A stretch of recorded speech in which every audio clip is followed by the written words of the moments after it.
আজি আপোনালোকৰ লগত মই অন্য এটা খবৰ শ্বেয়াৰ কৰিম বিশেষকৈ আজিৰ খবৰটো হৈছে টিউটৰ ছাৰ বাইদেউসকলে এটা গুৰুত্বপূৰ্ণ বাৰ্তা আপোনালোকৰ লগত শ্বেয়াৰ কৰিম আপোনালোকে স্কিপ নকৰি সকলোৱে আমাৰ ভিডিঅ'টো চাই থাকিব আৰু এতিয়ালৈকে যদি আমাৰ চেনেলটো ছাবস্ক্ৰাইব কৰে কাইণ্ডলি ছাবস্ক্ৰাইব কৰি দিব নিশ্চয় আপোনালোকে জ্ঞাত যে আমাৰ টিউটৰ ছাৰ বাইদেউসকলৰ এশ এবোৰী সমস্যাৰে জৰ্জৰিত হৈ আছে আৰু সেই সমস্যাৰে জৰ্জৰিত হৈ থকাৰ পাছতেই অসম চৰকাৰে এটা গুৰুত্বপূৰ্ণ এনেক্সাৰ ফৰ্মেট এটা পাব্লিছ কৰিছে টিউটৰ ছাৰ বাইদেউসকলৰ কাৰণে অলৰেডি আমাৰ লখিমপুৰ জিলাত সেইখিনি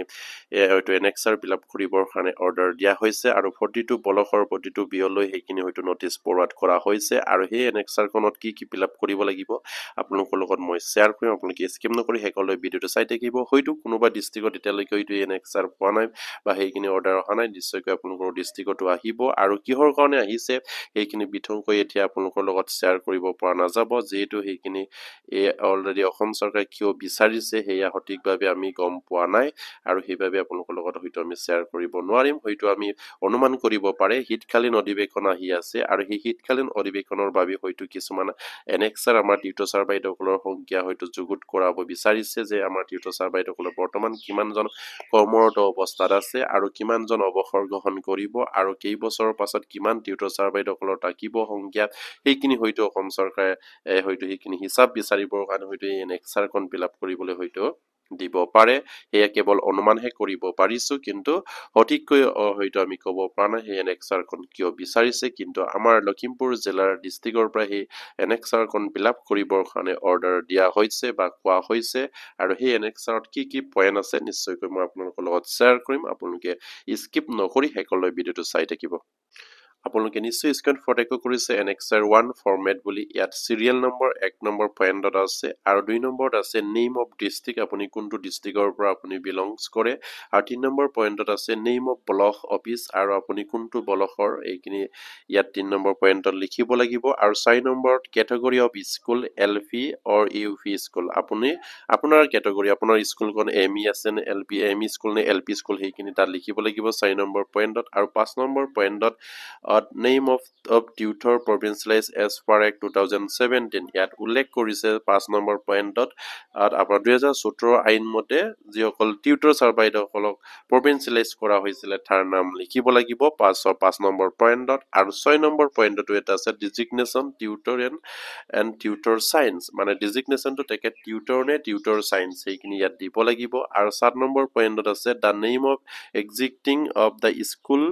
ইফ সাৰ্ভিস ইন ৰানিং তেখেতে এটা ৰানিং হৈ আছে নে সাৰ্ভিস দি আছে নে সেইখিনি কথা 7 নম্বৰ পয়েন্টত দিব লাগিব আৰু 8 নম্বৰত কৈছে ইফ দা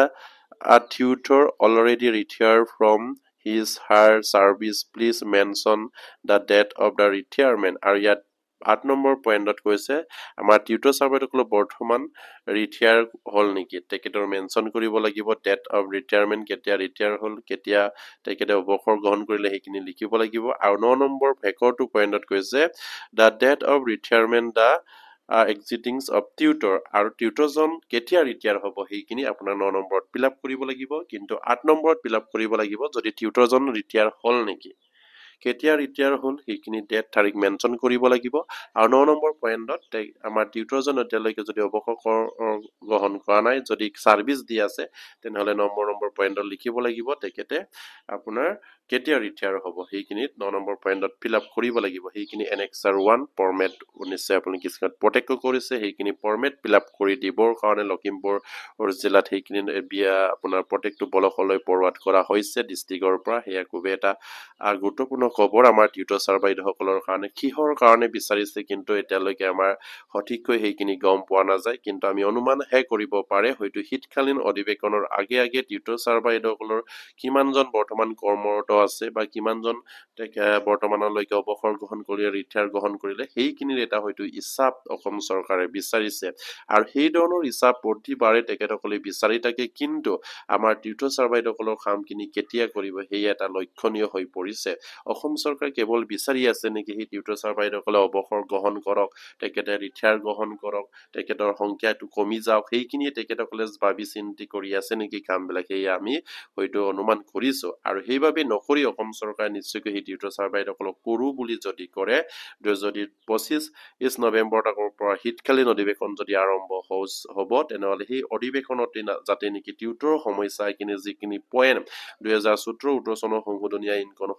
আইনখন সংশোধনী কৰি টিউটৰ বা টিচাৰ আপগ্ৰেড কৰা যিখিনি প্ৰচেছ, সেই যিখিনি কোৱালিফিকেশ্যন তেখেতসকলে যথা জাপি দিছে টিউটৰ, সেইখিনি LPM টিউটৰ ক্ষেত্ৰত LPMৰ ক্ষেত্ৰত টেট জাপি দিছে, সেই টেটখিনি উঠাই দি তেখেতসকলক টিউটৰ বা টিচাৰ আপগ্ৰেড কৰাৰ সহায় কৰে যেন অসম চৰকাৰে এক্সপেন্সৰ ভিত্তিত বা কম্পনচেশ্যন গ্ৰাউণ্ডত যিদৰে নিযুক্তি প্ৰদান কৰে কোনো এখন DLED বা টেট নোহোৱাকৈ, ঠিক তেনেকৈ সেই টিউটৰ ছাৰ বাইদেউসকলে এটা নিযুক্তি প্ৰদান কৰিবৰ কাৰণে অসম চৰকাৰ, অসমৰ মাননীয় মুখ্যমন্ত্ৰী আৰু শিক্ষামন্ত্ৰীলৈ আমাৰ ফালৰ পৰা অনুৰোধ জনাইছো। আৰু হয়তো কোনোবা হয়তো জিলাই ভাবিব পাৰে আমাৰ ইয়াত এনেক্সাৰখন অহা নাই, নিশ্চয়কৈ আপোনালোকৰ তাতো এনেক্সাৰ আহিব, আপোনালোকে ফিল আপ কৰি জমা দিব, বা হয়তো ডিষ্ট্ৰিক্ট বা ব্লকত আপোনালোকৰ ডাটা থাকিলে হয়তো নিবিচাৰিব পাৰে, কিন্তু আপোনালোকে হয়তো খবৰ এটা ল'ব পাৰে এনেকৈ এটা এনেক্সাৰ আহিছে নেকি, তাত খবৰ ল'লে নিশ্চয়কৈ আপোনালোকে গম পোৱা যাব। যদিহে হয়তো নিবিচাৰিলে হয়তো তেখেতসকলৰ ওচৰত ডাটা আছে কাৰণে হয়তো নিবিচাৰিব পাৰে, কাৰণ প্ৰতিটো ব্লকৰ প্ৰতিটো জিলাত আমাৰ টিউটৰ ছাৰ বাইদেউসকলৰো ডাটা আছে, তেখেতসকলে নিশ্চয়কৈ তাৰ পৰাই কালেক্ট কৰি হয়তো অসম চৰকাৰক জনাব পাৰিব।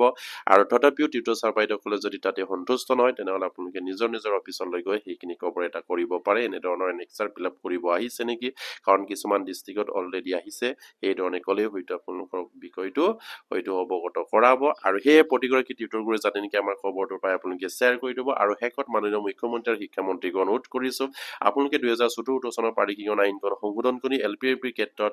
যিটো টেট জাপি দিছে, সেই টেটখনৰ সংশোধনী লৈ আনি তেখেতসকলক বিনা টেটে টিউটৰ বা টিচাৰ আপগ্ৰেড কৰে যেন এই কামনা কৰিলো। নমস্কাৰ, জয় অসম।